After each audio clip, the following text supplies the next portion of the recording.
Hey, how are you? It's John Birmingham, and my friend Owl Bob is going to tell you an amazing story about how he met Joni Mitchell on many occasions, and some interesting stuff happened.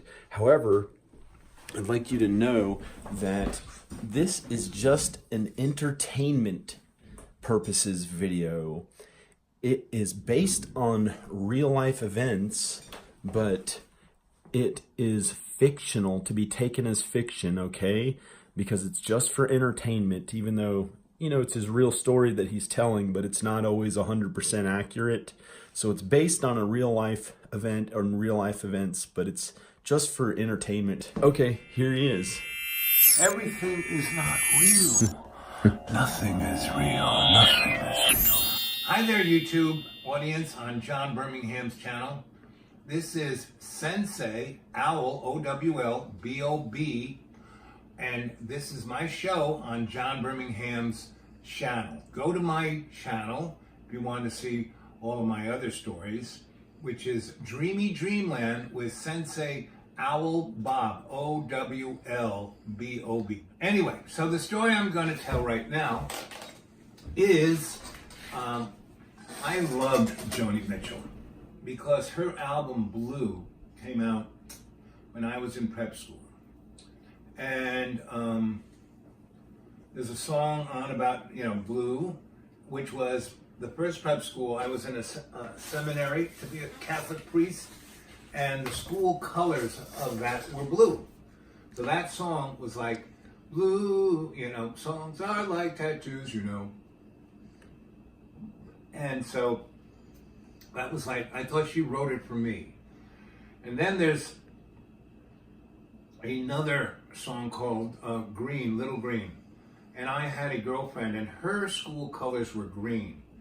And that song makes me cry every time I hear it because it makes me think of the relationship. We were like Romeo and Juliet. We had the most unbelievable, sweet love together. So Joni Mitchell was really important to me. And I grew up in New York City, and I had a friend, R.D., and his mom was real Italian. My mom was basically Irish-German. She was a great baker, not the greatest cook. My grandma brought me up, and she was an Italian grandma, so I really, really, really learned how to cook as cook, and especially Italian food like lasagna and eggplant parmesan and meatballs. Anyway, so my mom didn't do that. The only time I ever got it at home is if I went over to my grandma's house. But R.D.'s mom, or Mrs. D, she would cook like you can't believe. So every Friday, if my grandma wasn't at our house cooking, I would go downtown, and they lived in an apartment above the Bitter End, right, which is in the Greenwich Village.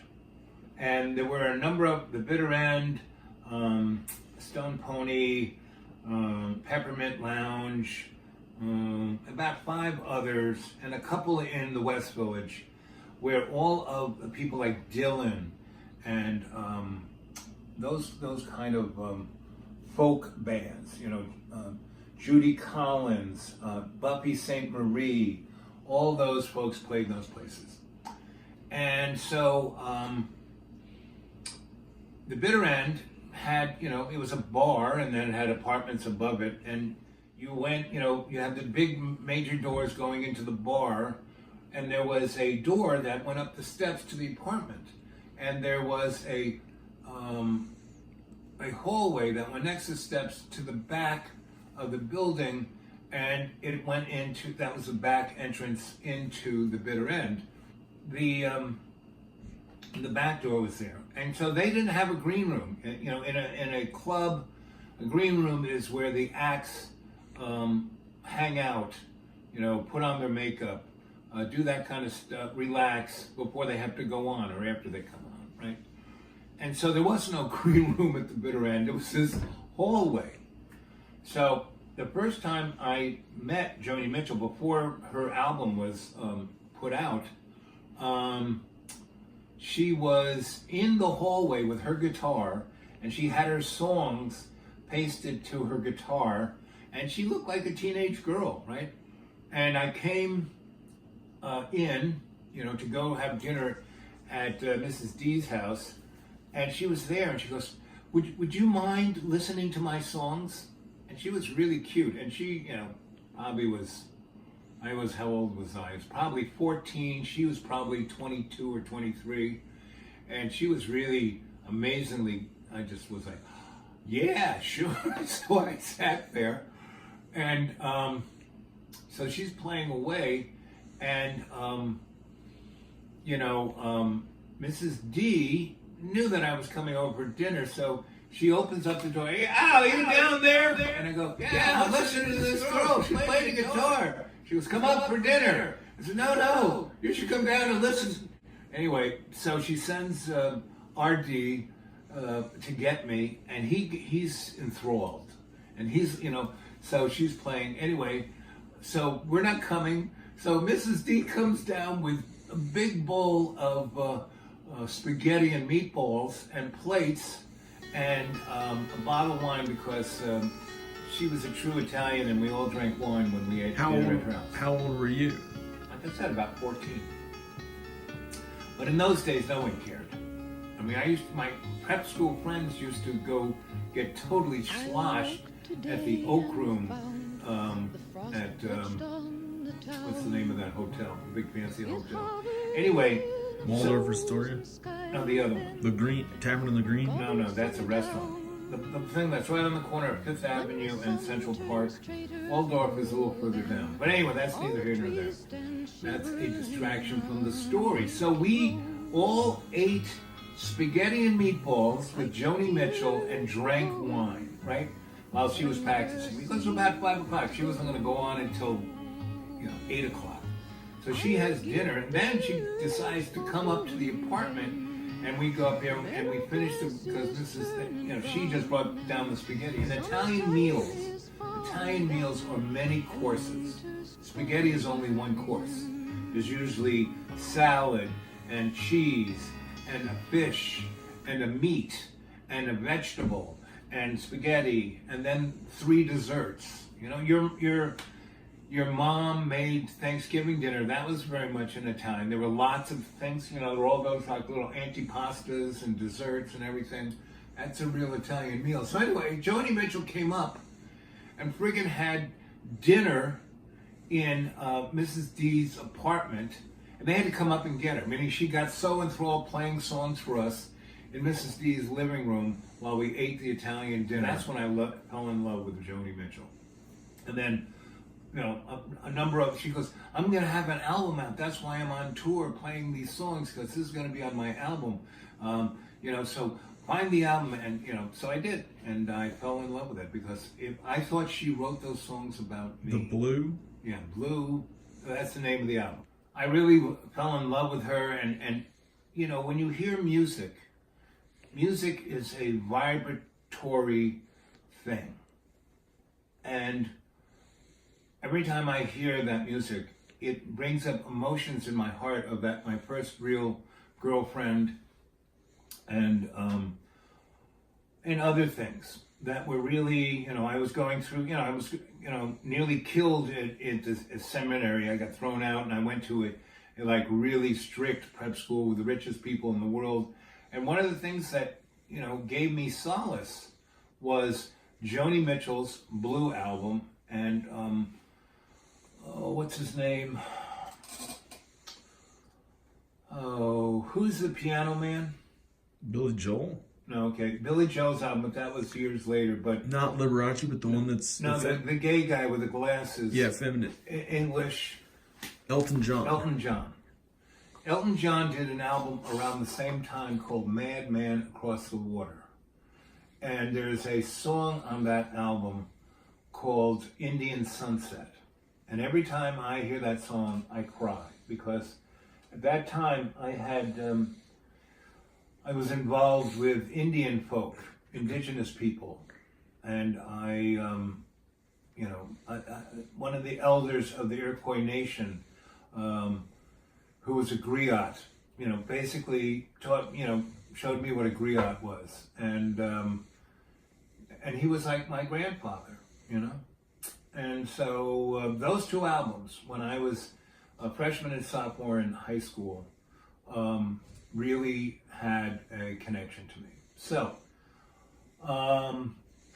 Elton John, I love that album, but he was not like this unbelievable connection that Joni Mitchell was, because she kept coming into my life. She kept writing songs. There's a song called Morning Morgantown. And I used to have a girlfriend in Morgantown. She was a DJ on the radio station. I used to drive every Friday after work. I would get in my friend's car and I would drive to Morgantown. And I'd leave New York around 6 p.m. after traffic kind of mellowed out. And I would drive to Morgantown, West Virginia. And I would be coming into the valley of Morgantown, West Virginia around 4:35 a.m. And she was a DJ about that time. And she would start playing Joni Mitchell songs. And it was my radio antenna to come in. And usually she would time it just right when I would come over the hill and the sun would be coming up on the east around 6:37 in the morning, and she would play Morning Morgantown. So I thought Joni Mitchell wrote that song for us, right? And so Joni Mitchell she was an amazing person. So when I was in Europe, she lived in Paris, and I just happened to be in Paris, and I saw her at a coffee shop, you know, getting her baguette and her coffee and sitting down, and no one knew who she was, but man, I said, man, freaking Joni Mitchell. And how old were you? Oh, 19, 18. You saw her again when you were a teenager? Yeah, older. I saw her first when I was 14. I guess I was 17. The first time I went to Europe all by my lonesome, I was 17, 18, that year there. And it was that summer. And I saw her, and she was right there. She was all by herself. I loved her, and I couldn't, you know, I was too chicken to go and say, can I sit down with you? She was all by her. She didn't have fronds. People going, oh, Joni Mitchell. No one knew who she was. And I could have just sat down and you know, been there with Joni Mitchell and maybe had a relationship. Did you sit down with her? No, I chickened out. Oh, man. Yes. Oh, man, that's right. Because you're only 17. I was 17 and she was probably 25, 26, 27. You know. Anyway, she was at her second album. Anyway, so Did you see her a third time? Oh, I saw her 5 or 6 times. Right? You did? Yeah. There was a place. And it's because she was out and about a lot, and you were out and about a lot. Right, exactly. You go out and about a lot. And when I was Mr. Disco at Studio 54, I saw her there a few times. And you know, I could have walked up to her and said, "Hey, Joni," you know, didn't do that. You know, there was a place thing called.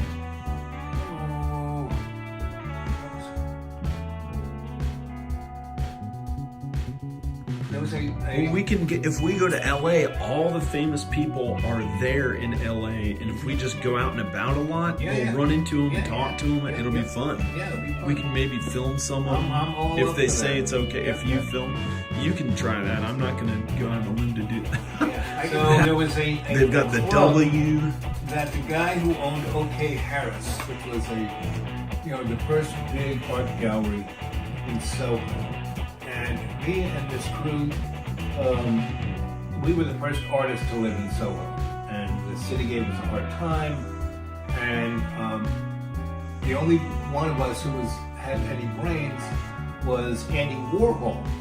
So he had a loft on Union Square, and he was smart enough to call it the Factory.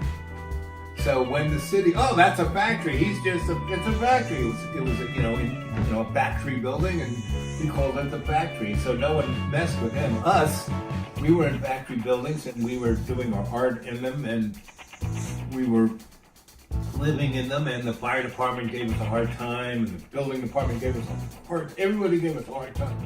And we went to John Lindsay and said, "Listen, buddy. We're not squatting, we're paying rent. We're not stealing utilities, we're paying for them. Here's our electric bill. give us a break. You're the mayor. You can write an executive order. And he did. You know, he got the city lawyer in there. He wrote an executive order. We sat there at this big table and with magic markers made, you know, in this neighborhood. And Soho stood for South of Houston, right? And Tribeca stood for Triangle Below Canal Street. And so and he said, those areas, artists can live in industrial buildings and the city won't bother them. And in 5 years, we turned Soho from a nasty, kind of crappy, old factory industrial area into the art groovy place. So I was the groovy guy. I had this, you know, we had this place called the Ear Inn. We had another thing I had on Mott Street that was what I called a dumpster nightclub restaurant. Because there were no, you know, if you wanted to eat anything and you lived in Soho, there were sandwich shops for the workers, but after 2 o'clock, they closed. And so you either had to go to Chinatown or you had to go to Dave's Corner, which was on the corner of Broadway and Canal.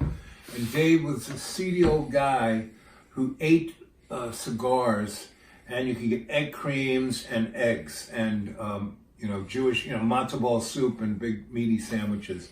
It was an old Jewish sandwich shop, and Dave was one of the last old Jewish guys.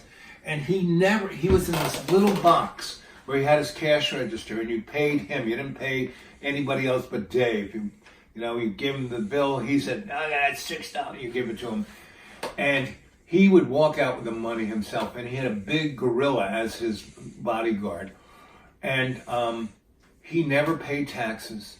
He never paid anything. And one day I was having an egg cream and a hot dog. They had really good hot dogs there, and he was sitting in there, and this guy's like 8,000 years old. I mean, he knew Moses. And he's in his little thing, he's eating a cigar, he's counting his money, and the corner of Broadway and Canal, there are like 5 different subways that come there, big subway stations. So virtually on every corner within 2 blocks, there is an exit for the subway, right? So I'm sitting in there, and the waitresses there were all from Alpha Centauri. You know, they were like straight out of the Men in Black. You know, they had these 60s hairdos that kind of piled on their head, and they were like on acid all the time. So if you went into Dave's, you know, Dave's eating a cigar, the girls are on acid, and you know, it was the only, you know, so, and it was full of artists. They had a lot of booths. Anyway, so I'm sitting there having my hot dog and my egg cream, and I see all of these guys in J.C. Penney suits and sunglasses, and before I can say anything, Dave hops, he throws all the money into like a doctor's bag, and he jumps over this like 6-foot glass booth around him, and he's out booking it down Canal Street towards Chinatown. Wow. And if he could make it to Chinatown, he could, you know, that's someplace you can't find people. And he's going there, and all the IRS guys are running after him. And, wow. So that's what Soho was like before it became Soho, right? So Joni Mitchell got a loft in one of the buildings that I took care of, and I was like her super. And again, I had a real opportunity because, you know, I helped her move in and got her electricity and stuff. And I could have like really put on the charm. I chickened out, right? So that was like about the 4th time. So I saw her at a lot of places in New York. And it was bizarre because every time I saw her, it was like she didn't remember me. Even after me being her super, I saw her a number of years later. And it's not like, oh, hey, Al, how you doing? No, it's like, because she was always in her Joni Mitchell bubble, you know?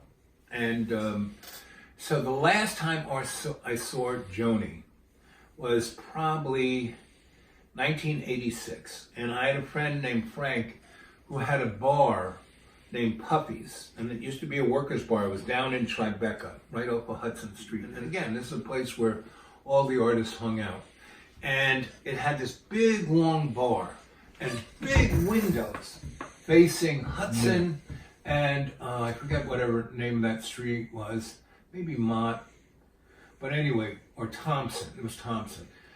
And if you Google puppies, I bet you can find a lot of pictures because all the famous people, all the club people, all the artists were there for a good 10 years. And Frank was my good buddy. I helped him put that bar together. I helped him find the bar. He had another bar that was just for mercenaries. And that was quite interesting. But that's a whole nother story. Anyway, I'm sitting on, I would go there. I didn't drink. Everyone there was a drunk. Serious drinker. Me, I have my one. He used to have, he was my buddy, so he would get me Paddy's, which is my favorite whiskey. And back in the day, before Ireland joined the EU, you couldn't get Paddy's. So anyway, he always had a bottle of Paddy's for me. I had my one Paddy's, straight up, and I'm sitting there, and I'm listening to all these drunk friends of mine. And this limo, big, gigantic, long limo, pulls in, right? And who gets out of it but Joni Mitchell? And she strolls into the bar. Cool. How old were you? Oh, I was probably 25. So you're almost confident enough now, maybe. No, I was already. Okay. I was Wow. the disco What guy. happened? I had tons of girlfriends. Okay. I was doing, collab and Potato Wolf, and I was involved in all kinds of things. I was more than confident. But when it came to Joni Mitchell, not so much. So anyway, I'm like, I noticed the limo, and like I said, the puppies had these gigantic windows. You could see the whole street. She gets out, and she's kind of stumbling, right? She's like kind of drunk. And she comes in, and everyone's drunk, and there's tons of people in there. It's like full of smoke. And I'm just looking at Joni Mitchell. I am like this. Joni Mitchell, Joni Mitchell, Joni Mitchell, Joni Mitchell, Joni Mitchell. Right? And she sits down right next to me. And she kind of leans, she's kind of drunk. And she kind of leans on me, and I'm trying to be, oh wow, and I kind of, so you okay, anyway, so this other guy who's a total drunk who I know, kind of burps in her face, right? She kind of looks at him like this, and they start talking like gibberish, two drunks gibbering at each other, and she goes, "Are you horny?"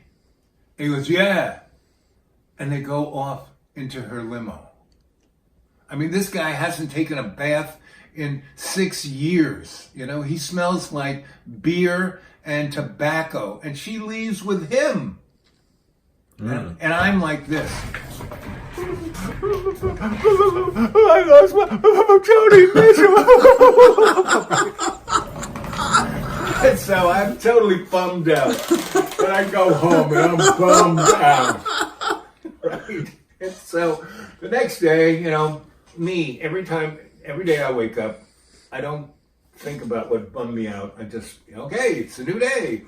So I kind of, go to work and Puffy's was a place I would go to around 7 because all of us artist guys who worked on things, who were buddies, that was our place we hung out, along with the drunks and the this and the that. Because it was a really big place. And I didn't stop going there until the yuppies came and made it theirs, the guys from Wall Street. But anyway, I'm there, and I say, so where's Marty? That was the drunk who burped in Joni Mitchell's face and went off with him. I don't know, he hasn't been around, and usually he got there, Frank would open at 10, and Marty would be there until, they rolled them out when Frank would close at 2 in the morning. Anyway, Marty doesn't show up for a day or two. And when he shows up, he's wearing new clothes, has a shave. Someone took him into a car wash and hosed him down. And I walk in and he's wearing new clothes and he's clean and shaved. And I go, Marty, where have you been? He goes, where I've been here. He goes, no, Marty, you went with that woman. Well, what woman? The woman you got, Joni Mitchell. Joni who? He spent 3 days with her. She, you know, cleaned him off, hosed him down, bought him a new set of clothes, and he didn't remember anything. Oh man! And that's when I started going, Joni Mitchell. You know, she looked right at me. I could have been swept her off her feet, but no. So that's my story of Joni Mitchell. Wow. Kids, remember, Dreamy Dreamland with Sensei Al Bob.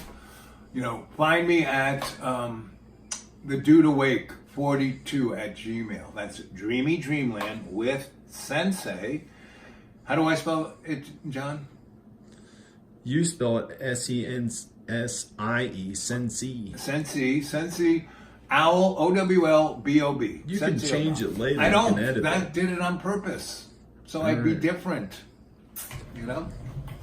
That's like the Dude Awake 42. I could have named it anything else. But I was thinking of, what's the movie, The Great Lebowski? Because I always wear my pajamas. So I that's why I was the Dude Awake. Alexa, how old was Joni Mitchell when she died? She hasn't died. Oh, she's still alive? As far as I know, Joni Mitchell is alive. She was born on November 7th, alive? 1943, and is 75 years old. Oh my gosh, you can go meet her. Wait, Alexa, does Joni Mitchell live in Los Angeles? Alexa, where does Joni Mitchell live? Joni Mitchell lives in Saskatoon. It's Canada. Canada. Yep. Hey, Canada's pretty cool. Yeah, it's cool. She's from Canada. Alexa, how far is Saskatoon, Canada from Virginia? Saskatoon is 1,672.7 miles from Virginia, as the crow flies. As the crow flies. Wow, that's pretty amazing. Yes. We You don't want want to to go there. visit her? Not in the winter. No. But in summer, you want to go visit her? Sure. We can go visit her. You want to? We can knock on her door and say, "Hey, remember me?" Yeah. Or if she married, she'd have a mansion. I don't think she's. Alexa. What's her net worth? Alexa, what is Joni Mitchell's net worth? It's going to be a lot. This might answer your question. Joni Mitchell is worth an estimated $10 million. Hey, that's realistic. Did that answer not your too question? crazy. Yes. Yes, that did. 10 million. That's Thanks not for your too feedback. too crazy. Because you know what she did? She didn't really go nuts with being famous. She didn't go nuts with making lots of money. You know, she made. Yeah, no. She made and all her music was art. Alexa, how many albums did Joni Mitchell make? I know about 20 albums by Joni Mitchell, including Blue, Court, and Spark, Clouds, Miles of Isles, and 16 more. Alexa, was Joni Mitchell married more than once? Here's something I found on Wikipedia. Roberta Joan Mitchell, CC, professionally known as Joni Mitchell, is a Canadian singer-songwriter. What else? Alexa, is Joni Mitchell married? Joni Mitchell is not currently married. She has been married twice, to Chuck Mitchell from 1965 to She's 1967, and Larry Klein from 1982 to 1994. Alexa, play Court and Spark by Joni Mitchell. Court and Spark by Joni Mitchell on Amazon Music. Okay, we're gonna go. I'm gonna stay. Well, I can't play the music. It's okay. It's Bye. copyrighted. Bye. Bye.